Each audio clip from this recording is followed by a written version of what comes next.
Digital 410 Productions proudly presents What's the Scuttlebutt Podcast with your host, Don Abernathy.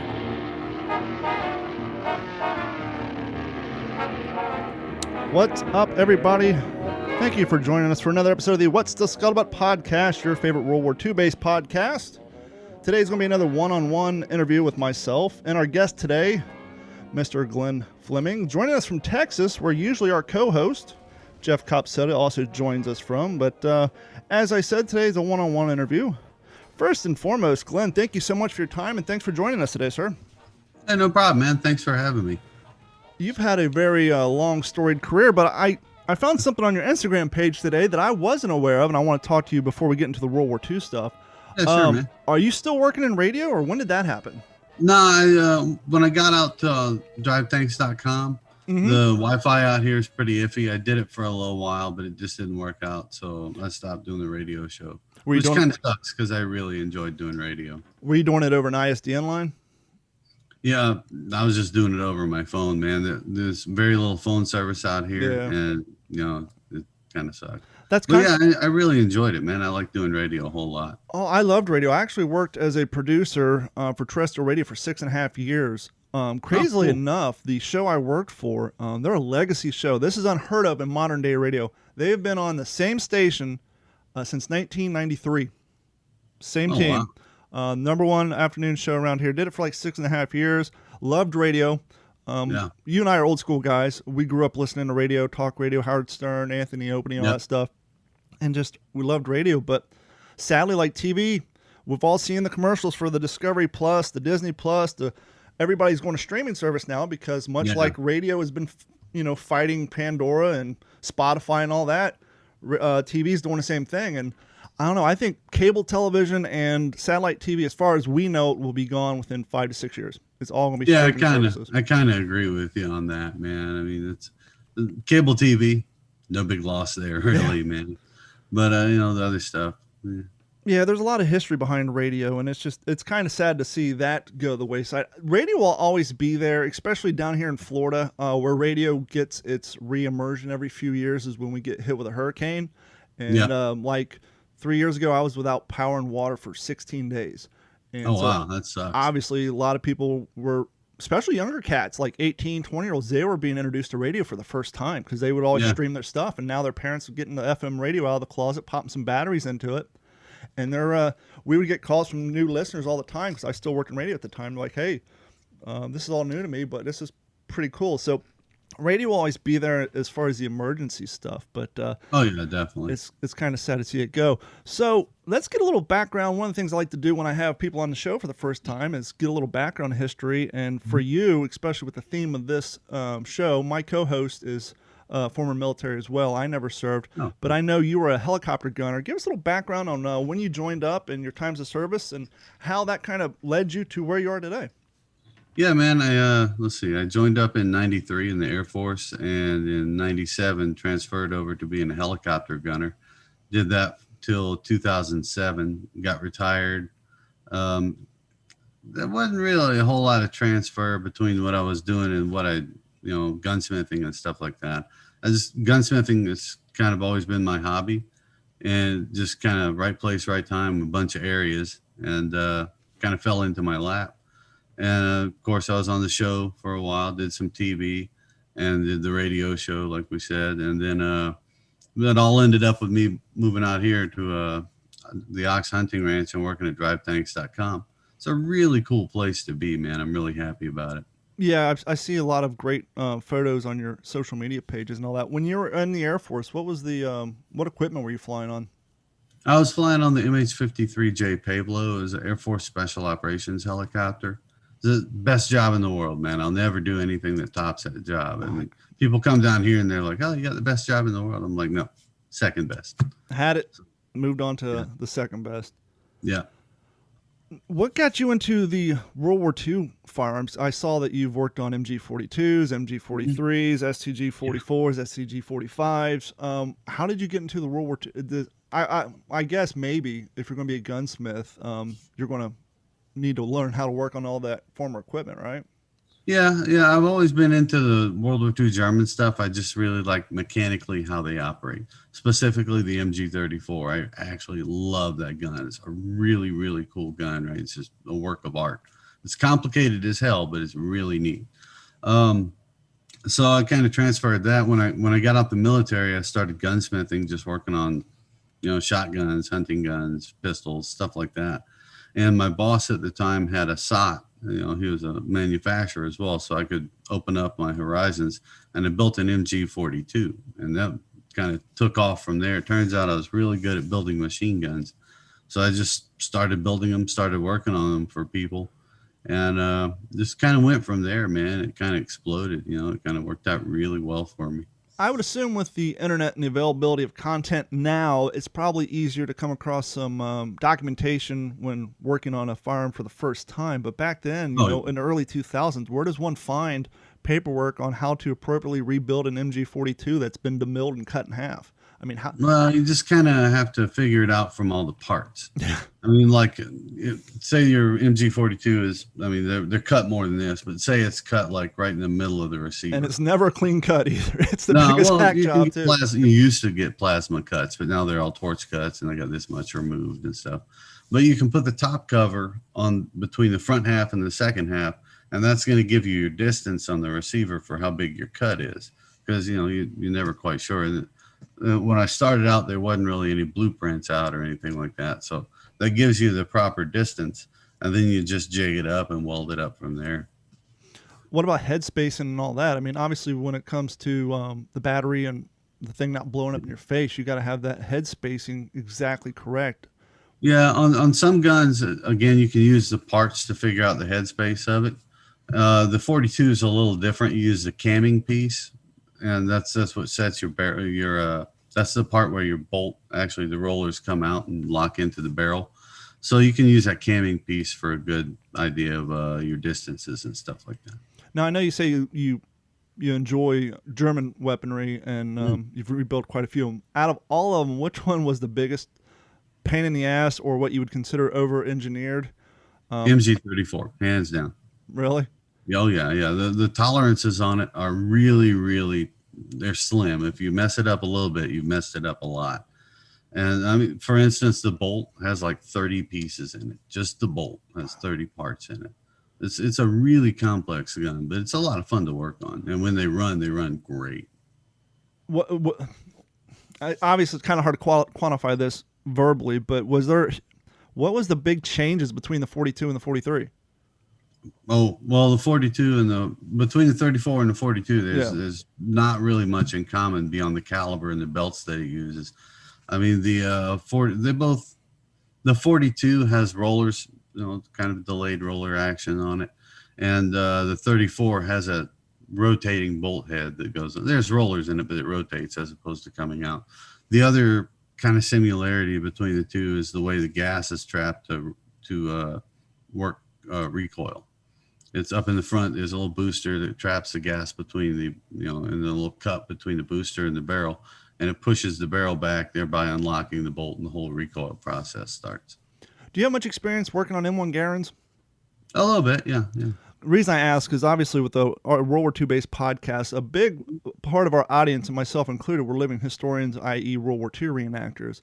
And obviously a majority of us use M1 Garands. And I didn't know, out of the few you've worked on, have you seen a familiar or common failure point, or things that need to be, that maybe perhaps we overlook when maintaining these guns, that you've seen cause most of the problems that bring them your way? The only thing, we shoot ours over here at Drive Tanks. We shoot it a lot, right? People come in and want to shoot the hell out of it. And the only thing I can think of that's really been broken on it is the op rod. Yeah. Well, we use just the real good M1 Garand specific ammo too. We don't just use the American Eagle brand. I believe so. I don't. No, it might be Previe. I don't remember though. Yeah, I know American Eagle makes a brand specifically for M1s, and if you like, somebody was at a gun store one time. They called me up, said, "Hey, they got a bunch of old M2 ball ammo over here," so they picked up some of that for me. The problem I have with mine, which is over my shoulder, and now I use Atlantic Wall blank adapter, and I only get my blanks from Atlantic Wall because that's where my blank adapter's from. Yeah. And I have this reoccurring issue where I'll be out in an event, in the middle of a tactical event or even a public reenactment, And I don't know if it's a hot round. I thought I resolved it by giving my blank adapter a thorough cleaning, but even after that, basically, I'll have a round that's either hot or whatever. My bolt carrier slams back so hard that the thumb dislodges from the charging handle. Oh, wow. And so then I have to break it down in the middle of the field, redo it, put a new clip in, and it'll run a few more. But maybe once out of every 5 clips, that damn charging handle dislodges, and it's the strangest damn thing. That is kind of weird. I mean, have you checked your recoil, or I forget what it's technically called on the M1, but the recoil spring might be going a little weak. Yeah, that's. I was thinking the thing. Maybe I was thinking it was maybe that thumb that goes underneath the carrier. Maybe that's just getting worn just a little bit. That's a possibility. There's a matching area on it just there's a gap or something. I don't know. It's the weirdest damn thing. I mean, I really haven't messed around with blank firing guns too much, so I'm not familiar with how good the loading is on blanks and stuff like that. But if it's like, I don't know, a factory blank, I'd be kind of surprised if it was the ammo causing that issue. Yeah. Sad thing is unfortunately I have one of the those lovely International Arms Company M1s because when I went out looking for them, I just went, the civilian marksmanship program were completely sold out. This is before they got their imports in, and I found this one at a gun show, and I haven't had any problems with it. You know, I know people say the early ones were bad. Not that I get into too much politics at a living history event, but every once in a while, if gun laws and all that come up, I kind of use this as an example of the assault rifle laws from the 80s, how they had to take a perfectly good Springfield receiver, throw it away, and then a company in Canada milled out the exact same part. Only difference is the serial number. Now it's legal, and the insanity behind that. And so I show a perfectly good M1 Garand that has really less value simply because they had to swap out the receiver simply over a serial number that was issued to the military versus being civilian. I could go off on gun laws, man. Trust me, they're so asinine and so arbitrary that it's enraging. Well, I know you were in Louisiana for a while. Where did you grow up? I was a military brat. I was born in Georgia, but grew up mostly in Louisiana, but I moved around a whole lot. How long? And that transferred into being an adult. When I joined the military, I moved all over the place. So, I was gone all the time. How long you been in Texas? That's a good question. I think it'll be 4 years in February, or next month, rather. I saw a concerning video this morning. Apparently, there's a state representative in your lovely state who is trying to, let's say, rewrite the Castle Doctrine. Have you heard of this yet? Oh, really? I haven't heard about that. No. According to him, in the video I saw from the lady reading the bill proposal, he thinks that, hey, if someone's coming to break in your house, they're simply just trying to get their loot and leave. And so he wants to rewrite the Castle Doctrine that, not saying you can't defend yourself, Glenn, but first you must try to actively leave the premises so that they can do whatever it is that they're at your house trying to do, acquire all your shit. And I mean, they're just, they're pour down on their luck criminals. I mean, they don't mean you any harm.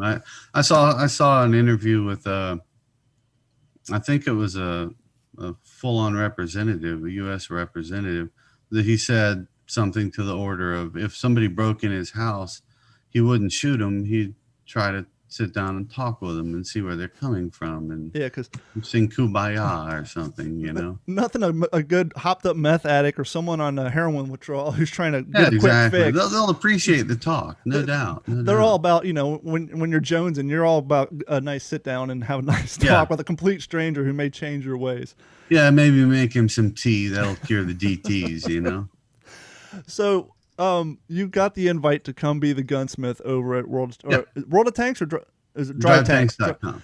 Yeah, I know you guys work with World of Tanks, the game, because they do a lot of cross promotion and see a lot of stuff on YouTube. But you're at DriveTanks.com. Obviously, now you're working on. Well, you've always kind of worked on large bore stuff as well, right? Yeah, that started when I was on the show on Discovery Channel. They bring in tanks, artillery, and what have you, and I'd work on those. It really broadened my horizons working on that show. I'm really thankful I was on it. One of the things that I thought was cool being a living historian, I wasn't even in reenacting back then. One of the things that he made that I would love to see come to market, but obviously it didn't, was he made the soft tip launchable bazooka round. Oh, yeah. That way, when people are firing bazookas, Ian held up the gas mask bag to make sure it bounced off of them. And I think he filled it with flour or something to generate some smoke. But I've seen some crazy, speaking of tanks, being down here in South Florida, I have the luxury and benefit. I haven't done so much lately, but when I first started, I used to do a lot of training with World War II Armor. Oh, cool, and Rabbi man. Rob, and I forget how many tanks he has now. I know he has I know he has one Hellcat. I think he has a couple of M2. I think he's right around 6. Okay. The famous German tank from Save It Private Ryan that they blew up with the sticky bomb. Yeah. That's currently under a full restoration. He got a hold of that a few years ago. Was quite surprised of the Hollywood armor on it. Most of it was plywood and PVC that was painted. And so they did a full blown off the frame restoration to rebuild it so that when we do these, I mean, he ships these tanks up to Ohio for the D-Day events and all over the place. Yeah. But so I've had the luxury and benefit of working with them. Now, clearly what you guys do, you're firing live rounds, which the compression is a hell of a lot more than when you're firing blank rounds. But as someone who's been laying in a prone position about 100 yards in front of a Sherman tank that's shooting blank rounds, I know the compression that comes off of those barrels, and I know the psychological effect of. I remember I was out at his farm doing a training event, and I was prone up in a position because we were getting ready to overrun a German position, and just the feeling, the vibration of the ground, even when these tanks are 200 yards behind you. And obviously we're in a make-believe situation, but those make-believe situations can kind of psychologically be as real as you make them, as Tom Hanks talks about when making movies. But when you're laying prone up, trying not to be seen, and you just feel the whole ground rumbling because these tanks are creeping up behind you, I can only imagine the psychological effect of that in a real-world environment, real-world scenario where these guys are out to kill you versus playing make-believe. Oh, yeah. And just those tanks are just, they're just insane. I mean, there's a reason I didn't go in the Army, man. It was all about being in helicopters, flying around. You're open, you can see stuff. Screw being in a tank, man. That's just a step up from a submarine for me, you know. I mean, those guys in it, more power to them, dude, because that's a bullet magnet right there. Everybody sees a tank, that's the first thing they want to get rid of. Yep, which is why we would train with them, because when you're doing a reenactment or in a public, to make it more realistic, a tank crew is nothing without infantry to protect them from people running up with bombs and grenades and that. So, and obviously you can't just show up an event and have 5 random guys there. You have to have people familiar with the safety commands and the distance to stay away from them. So we would actually go out there and spend quite a lot of time with them. But I've seen some of the videos when you guys do those live fires. You guys are doing those with a tether remotely, right? Yeah. It's all the original components are used in the tank: breech ring, barrel, breech block, all that stuff. And let's take the Sherman for example. The breech ring on that is like 77, 78 years old. One day it's gonna go. One day it's gonna explode, and you never know when that is. So it's a lot safer to shoot it from outside the tank than inside. The other thing is we have a muzzle brake on our Sherman, and that kind of directs the blast back towards the tank. So when you pull it, you get a lot more effect by doing, personally, by doing it with the lanyard outside. And lastly, it's actually kind of boring to shoot a tank from the inside. The tank rocks, so you can't see what you're shooting or what you're hitting at. A little puff of smoke. It's not that loud. I mean, it's loud, but it's not as loud as being on the outside. It's certainly a more visceral. Is that right? Yeah. Visceral experience to be on the outside of the tank and shoot. It'd be kind of like shooting Tamarite from the inside of your car. I mean, that's a good analogy, actually. That's pretty good. Speaking of which, Second Armor has a long tom now. And of course, they shoot blanks out of those too. But I was doing this podcast remotely from the cab of my truck one time during one of these events. And every time they're firing these things off like once every hour and a half, and I had to move my truck because the windshield would flex and this just from the blank rounds. Oh yeah. The compression, the concussion that comes off of those are insane. But back to what you're saying about safety, and kind of same, not probably different production company, but same parenting TV station. I'm sure you're aware of this, and we in the reenacting community are aware of this. I think they were in Minnesota or somewhere in the flyover states. They were shooting a show for Discovery a few years back. Yeah, I think you're talking about I believe they were in Portland or somewhere in Oregon. Or something like that. And they were either shooting some B-roll or they were wanting to get some shot of a live round. And much like you said, the equipment inside is old. The guys inside were trained they own the tank. They'd used it hundreds of times before. They're trained, and something happened. I don't know. Yeah. I don't know if it was a misfire, and then I don't know. I don't even want to speculate, but something happened causing death to both the persons inside the tank. And yeah, that was a pretty bad scene. Yeah. I didn't know the guys personally, but I have some friends who did, and they said they're cool guys. So kind of sucks. But I mean, that goes to, a minute of inattention will really do you wrong in this business. So you always got to kind of be on your toes and be ready for whatever. We're going to go a little off the rails here real quick, because not only I have the interest in World War II and the firearms, but you and I also share a common interest, at least maybe. Obviously, with you and your military background, it was something instilled with you for a while back, but I noticed that you're trying to get back into a little fitness and maybe get a little healthier in your older age. You and I both got the white beards going on here. I'm 42. And I'm 50, man, so don't feel bad. Does it get harder the older we get? Well, I'm a little messed up from the military, too many hard landings and stuff, so I got like bad joints all over and the TBI and all kinds of stuff. So it's not easy to do, but I've been doing it and it's worked out really well. I lost like 40 pounds since I've been out here. So I'm pretty happy with it. Plus, working out, exercising makes you feel better about yourself. Besides just the fact of looking better, it puts you in a way better state of mind. Yeah, and it's so funny because I do 3 podcasts, because I find that when you have a podcast, you have a general entertainment podcast, you spend too much time on World War II, that audience gets bored. If you have a World War II podcast, you talk about fitness, and that audience gets bored. And so I have 3 of them. I got this one, I got one called What's in Your Head podcast, and then I have a motivational podcast called Failed to Fail. And that one we kind of get into the fitness stuff. But one of the frustrating things for people who work out regularly and who discover the effect that physical fitness has on one's mind. The most frustrating part for people like us is when we see people who suffer from depression, like I used to, or high anxiety, or just anything. When you try to explain to them, hey man, go to the gym with me for a while, or hey man, go running with me, they're like, you're insane. And it's like, trust me, you got to give it a month or two, but it dramatically. Like, I'm at the point now, I'm sure you're the same way, that if you don't go, you start getting pissy with people, and your whole mindset changes. Yeah. Now, when I got out the military, I had a pretty decent case of PTSD, and I was all, anxiety, depression, and the whole enchilada. So working out or exercise in general has definitely helped with that, man. I mean, 100%. I mean, there's no doubt about that in my mind at all. I mean, it's not, it might as well be. It's kind of night and day, And if I wouldn't have been exercising, I'd be sitting at home watching TV with my thumb up my butt, getting fat and being depressed about it.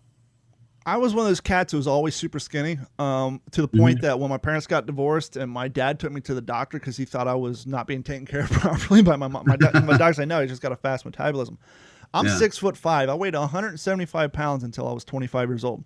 Oh, wow. At 21, lived in I left Ohio, moved to California, and I actually had to start going to the gym because the women out there thought I was a heroin addict or something. So I had to start putting a little muscle mass on. But then when I moved to Florida and I got in my 30s, I got hooked on a little thing called Call of Duty. I was doing the whole Xbox thing for 8 hours a day, drinking Mountain Dew, eating tacos.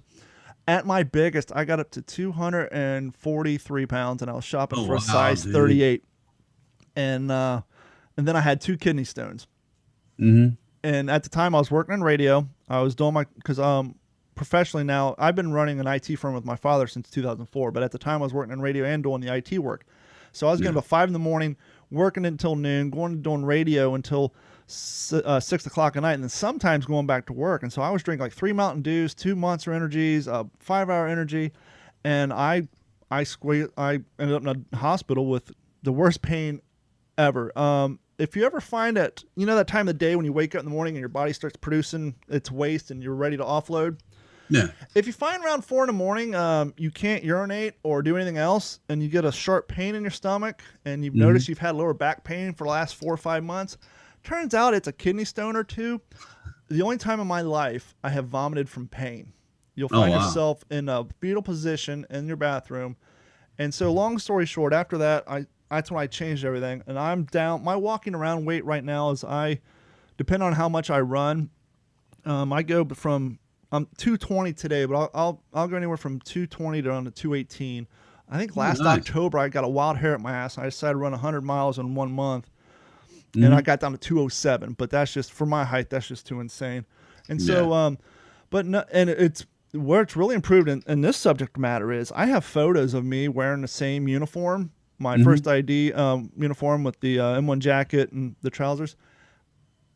I actually just had to buy whole new uniforms because I lost so much weight that it makes my impression look more authentic opposed to being the overweight, reenactor that most of the world makes fun of Americans for because half our cats. Yeah.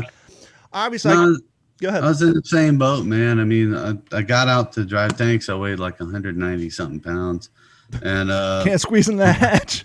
Yeah. Once I started working out and stuff, I got down. I'm right now about 163, give or take, so I'm pretty happy at this weight.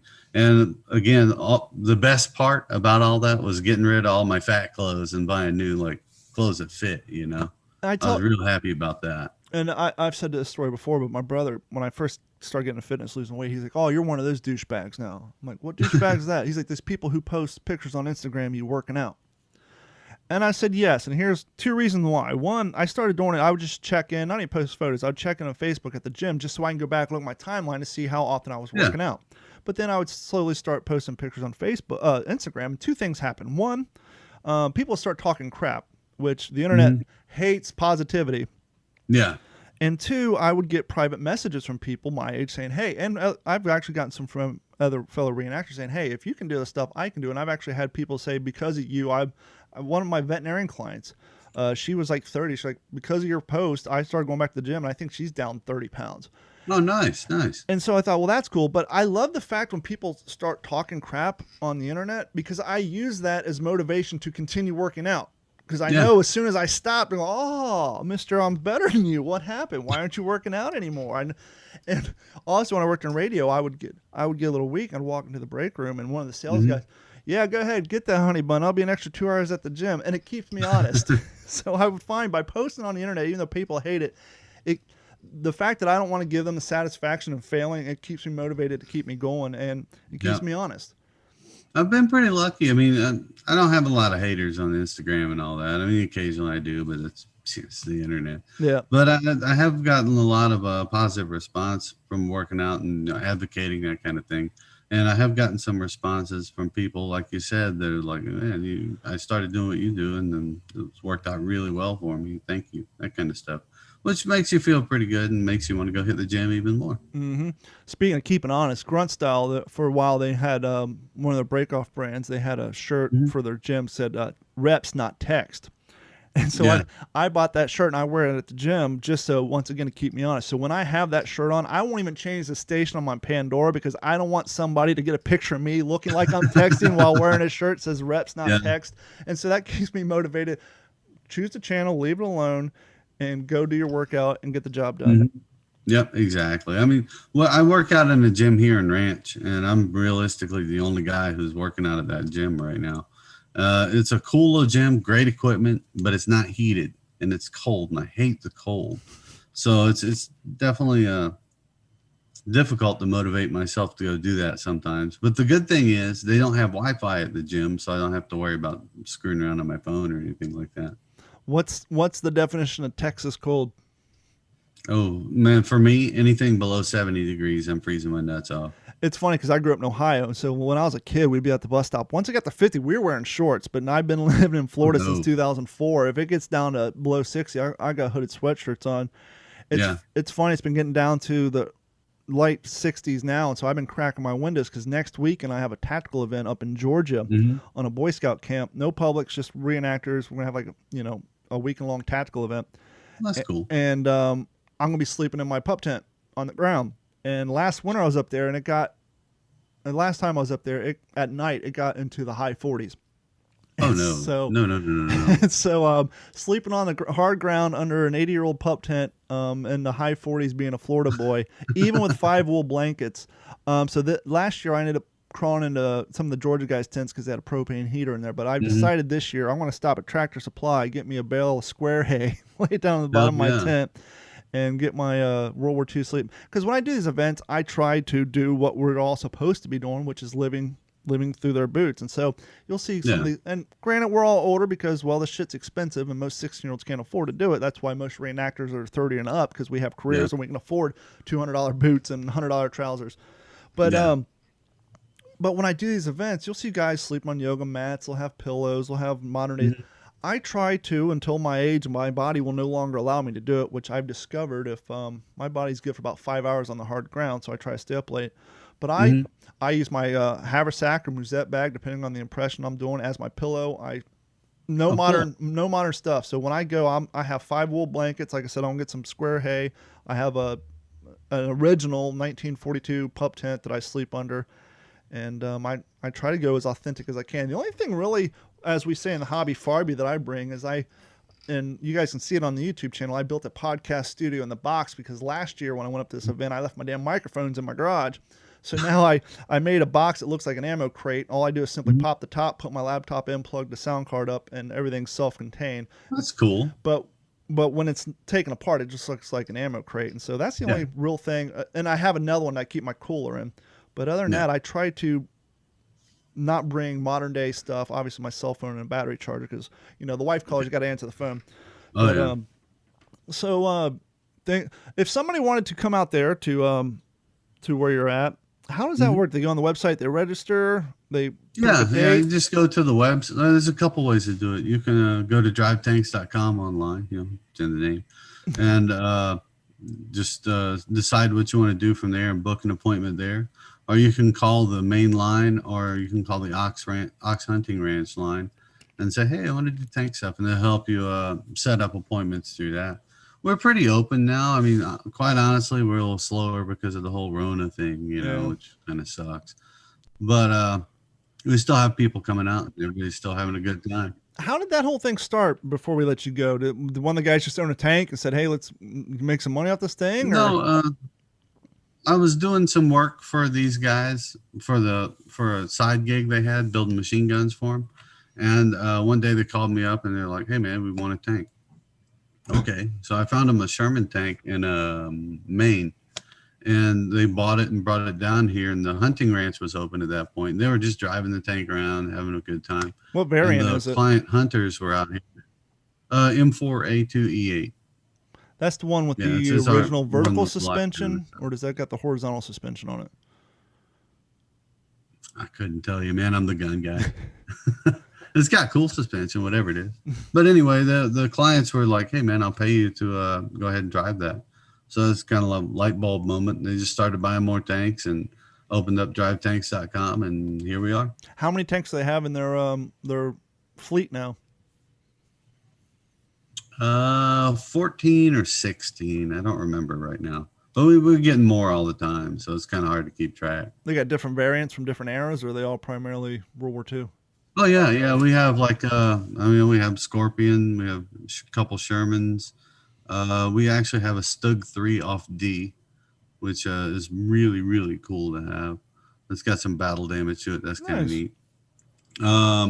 We have a few different variants of the Leopards, 1A5s, 1A4s, stuff like that. Walker Bulldog, M114, Abbott, T72, British Chieftain, and some other ones that I can't remember right now off the top of my head. So basically every few months or years, you guys are building more shelters to park these things in, I would imagine. How many? Pretty much, yeah, man. We have to keep building on buildings and stuff, Yeah. How many acres you guys have out there? Total, it's 18,000, but that's the whole hunting ranch. Sure. So we only use probably about, I don't know, I'd say 1,000, 2,000 of it, something like that. Fantastic. Glenn, thank you so much for your time. Where can people find you on social media? Obviously, you're on Instagram. What's your primary, I guess? Oh, yeah. Where do you want people to find you at? My primary handle is Flem Gunner. Combination of Fleming, and I used to be a gunner, so Flem Gunner.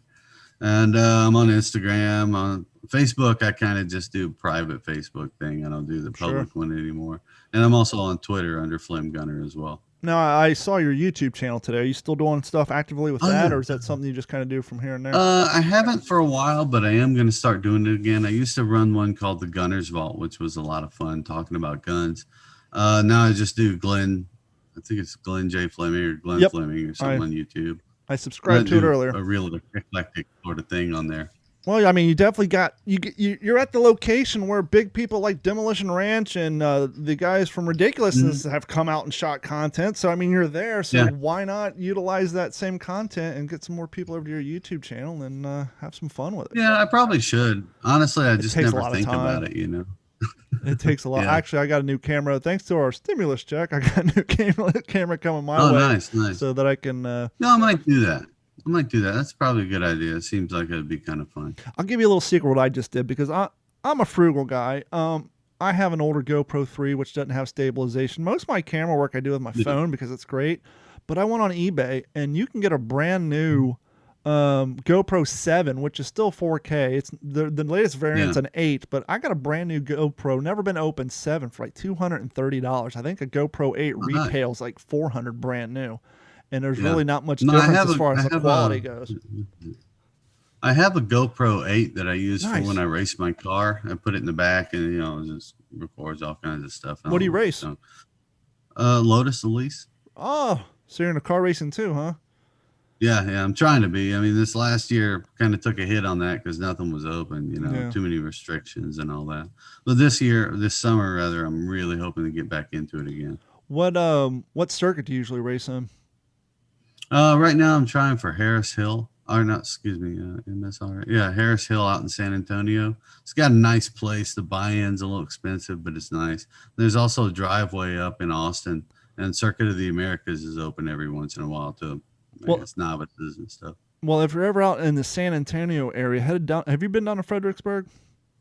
I haven't been for a while, no. Head down to Fredericksburg and go to the National Museum of the Pacific War. Yeah, I've heard that was a really cool place. I do need to check that out. I subscribed to your YouTube channel today. Subscribe, go through my catalog. I was out there about 3 years ago, did a podcast from out there, and I shot some footage. Once again, not the greatest cameras inside as well as their Living History event. Cool. I jokingly tell them they have the Universal Studio of Living History. They have this great soundstage with sound effects, blasting pots. They actually have LSTs on tracks, landing craft. Yeah.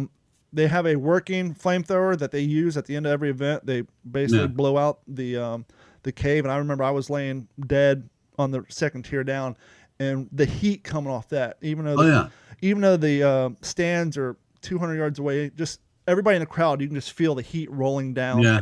And it's not a buildup, it's instant. Yeah. Yeah. Flamethrowers are neat. But the museum itself, when you're driving through the town, the way that it was built, the footprint is amazing because it's not a huge eyesore in the city. But it's so large that when you buy a ticket, that ticket is good for 2 days. Oh, wow. Yeah, I'm definitely going to have to check that out, man. I've been meaning to. I don't get off ranch a whole lot, and when I do, it's usually just go to San Antonio, hit REI or something like that. They have the Japanese submarine that was captured on Pearl Harbor on display. Oh, wow. And it's not even behind rope. You can go up and touch it. You can see where when it traveled around the country, people graffitied it. Yeah. It's cool. They have they got a tank in there that was taken out during the Pacific War, and then they actually have the gun that took it out. And so, oh, no kidding. Yeah, that's cool. And the reason it's in Fredericksburg is where Nimitz was born. And so how it came to be is Nimitz had a family motel, and people would start donating artifacts to him. And as time went by, it just developed into a museum. And obviously it's all dedicated to the Pacific War, but they do it's a high quality place. I mean, if you're out that way and take your wife. I'm off this week. I might go hit that. That might be a good idea. Is your wife a wine fan? No, not really. I was going to say Fredericksburg itself is a huge winery town. They got all these cool little restaurants and places and I have heard that. Vineyards. And so that's kind of nice for the guys who want to go to the museum, but the wives aren't into the history aspect. They can kind of go shopping and get on the wine tour. But yeah, definitely head up that way sometime. Yeah, you may want to call to see what their hours are with the whole COVID nonsense going on. But yeah, definitely check that out. Yeah, I'll do that. There's Josh. Where's Josh? Hey, Josh, There I saw Josh walking in the background. he is. It's hard to do this. There, Josh. Looks like Josh has got an M1 jacket on. I like Yeah, that. Josh is our tank mechanic. Nice. Well, Glenn, I'm going to wrap it up, let you get back to work. I get back to work myself. Thank you so much. And if you ever have anything you want to promote or come back on, please just reach out to me and we'll get it done. Cool. Thanks, man. That was fun. Keep up with the physical fitness too, man. And, Awesome, man. I will. You will too, man. Thanks, man. Take it easy. All right. Later, bud. This has been a Digital 410 production.